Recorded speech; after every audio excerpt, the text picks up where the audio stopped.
So ప్రస్తుతం మనం చూస్తూ ఉన్నాం రేప్ కేసెస్. అమ్మాయి అబ్బాయి మీద రేప్ కేసు పెట్టగానే అరెస్ట్ చేయడం జరుగుతుంది. అబ్బాయి అసలు అంటే దాని గురించి వివరణ ఇచ్చుకునే టైం కూడా ఉండట్లేదు.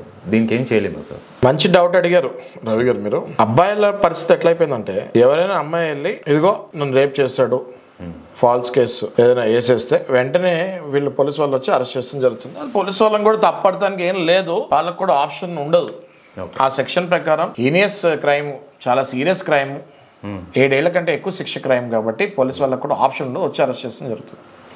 పోలీసు వాళ్ళకి ఆప్షన్ ఉండదు, కానీ ఆ అబ్బాయికి ఆప్షన్ ఉంటుంది. ఆ అబ్బాయిలు చాలా మంది ఆ టెన్షన్లో ఏం చేయాలో తెలియక పోలీసు వాళ్ళు వచ్చి అరెస్ట్ చేసే వరకు చేతులు కట్టుకొని ఎదురు చూస్తూ ఉంటారు, అరెస్ట్ అవుతున్నారు. నేనేమంటా అంటే అబ్బాయిలకు కూడా ఆప్షన్ ఉంటుంది.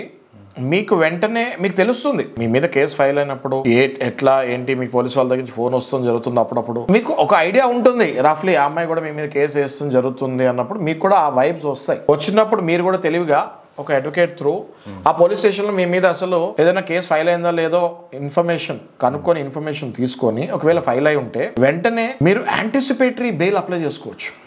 కోర్టుకి వెళ్ళి యాంటిసిపేటరీ బెయిల్ అప్లై చేసుకొని, ఆ యాంటిసిపేటరీ బెయిల్ ప్రాసెస్ ఏంటి అంటే అదొక బెయిల్, అదొక అప్లికేషన్, అదొక పిటిషన్ ఫిల్ చేసిన తర్వాత మనం కోర్టుకి ఇచ్చిన తర్వాత కోర్టు వారు అది చూసిన తర్వాత అందులో ఏదైనా పర్వాలేదు ఇవ్వచ్చు యాంటిసిపేటరీ బెయిల్ అని అబద్ధాలే చెప్పింది ఆ అమ్మాయి అనిపించినప్పుడు ఆ బెయిల్ కాపీని పోలీస్ స్టేషన్కి పంపిస్తాం జరుగుతుంది. అంటే ఒక నోటీస్ కాపీ లాగా పోలీస్ స్టేషన్కి పంపిస్తాం జరుగుతుంది. ఆ పోలీస్ వాళ్ళు కూడా మళ్ళీ కోర్టుకు వస్తుంది జరుగుతుంది. కోర్టులో ఎవరైతే ఈ అబ్బాయి ఉన్నాడో ఈ అబ్బాయి వైపు న్యాయవాది, అక్కడ ఎవరైతే ఇన్వెస్టిగేషన్ ఆఫీసర్ ఉన్నారో వాళ్ళు ఇద్దరు వాదోపవాదాలు అయిన తర్వాత ఓకే పర్వాలేదు దీనికి యాంటిసిపేటరీ బెయిల్ ఇవ్వచ్చు అనిపిస్తే ఖచ్చితంగా యాంటిసిపేటరీ బెయిల్ వస్తుంది, ఈయన జైలుకి వెళ్ళే అవసరం ఉండదు. ఒకవేళ వాదోపవాదాల్లో ఎవరైతే ఇన్వెస్టిగేషన్ ఆఫీసర్ ఉంటారో అయ్యే ఉంటారో బలంగా అబ్బాయిదే తప్పు ఉంది ఇందులో, ఈయనకి యాంటిసిపేటరీ బెయిల్ ఇవ్వకండి అనుకుంటే ఖచ్చితంగా బెయిల్ క్యాన్సిల్ అయ్యి అప్పుడు అరెస్ట్ అయ్యే ఛాన్సెస్ కూడా గట్టిగా ఉంటాయి. సో సహజంగా ఏంటి అంటే యాంటిసిపేటరీ బెయిల్ అన్నది అంత ఈజీ కాదు, అప్పుడప్పుడు డైరెక్ట్గా వస్తుంది, అప్పుడప్పుడు అవతల వైపు నోటీస్ పంపించి అక్కడి నుంచి కనుక్కున్న తర్వాత బెయిల్ వస్తుంది జరుగుతుంది. దయచేసి అబ్బాయిలందరూ కూడా మీరు అర్థం చేసుకోవాల్సింది ఏంటి అంటే, ఎవరైనా ఫాల్స్ కేసు వేయగానే మీరు డిప్రెషన్లోకి వెళ్ళిపోతాం. మొన్న నాకు కేసు వచ్చింది రవి గారు, ఫాల్స్ రేప్ కేసు వేసింది. ఆ అబ్బాయి నేను ఇంకా బతుకుతానికి నాకు ఇష్టం లేదు, మా ఇంట్లో మా తాతగారు వీళ్ళందరూ జడ్జిలు, మా నాన్నగారు వీళ్ళందరూ పోలీస్ డిపార్ట్మెంట్లో ఒక స్థాయిలో ఉన్నారు, నేను ఇంకా నా మీద ఇలా అలిగేషన్ పడితే అబ్బాయి ఒప్పుకున్నాడు నేను రిలేషన్లో ఉన్నాను ఆ అమ్మాయితోటి, ఇష్టప్రకారంగా అమ్మాయి కూడా ఉంది, నేనేం ఫాల్స్ ప్రామిస్లు ఇవ్వలేదు అని. కానీ అమ్మాయి నా మీద కేసు వేసేసింది, నేను ఇంకా బతకను, నేను ఇంకా చచ్చిపోతాను అని డైరెక్ట్గా వచ్చి చెప్తాం జరిగింది.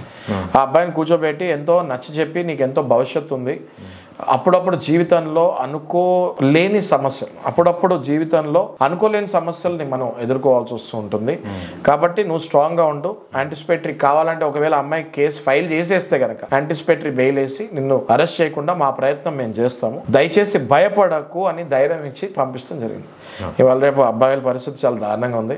ఏ స్త్రీతో అయినా ఫ్రెండ్షిప్ చేసే ముందు 100 సార్లు కాదు 1000 సార్లు ఆలోచించి ఫ్రెండ్షిప్ చేయమని నేను సలహా ఇస్తున్నాను. Thank you.